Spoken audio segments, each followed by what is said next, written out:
हमें साथ मिलकर लड़ना होगा।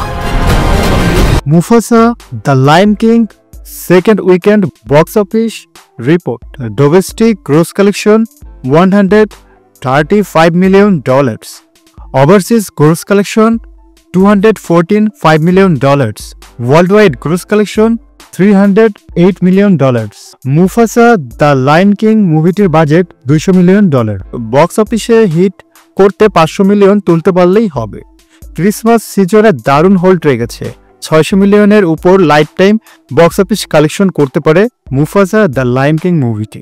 তবে হাইপ আগের পার্টের মতো থাকলেও এটা 1 বিলিয়ন ক্রস করবে, কিন্তু লো হাইপের জন্যই WM এর ভরসায় হিট হতে যাচ্ছে মুসাফা দ্য লায়ন কিং মুভিটি। সো ভিউয়ার্স, এই মুসাফা দ্য লায়ন কিং মুভিটি ওয়ার্ল্ড ওয়াইড কত ওভারসিজ কালেকশন করতে পারে অবশ্যই কমেন্ট করে জানাবেন। আর এই মুভিটি আপনাদের কেমন লেগেছে সেটাও জানিয়ে দিবেন। এরকম মিডিয়া জগতে নিত্য নতুন আপডেট পেতে আমাদের চ্যানেলটি সাবস্ক্রাইব করে সঙ্গেই থাকবেন। ধন্যবাদ।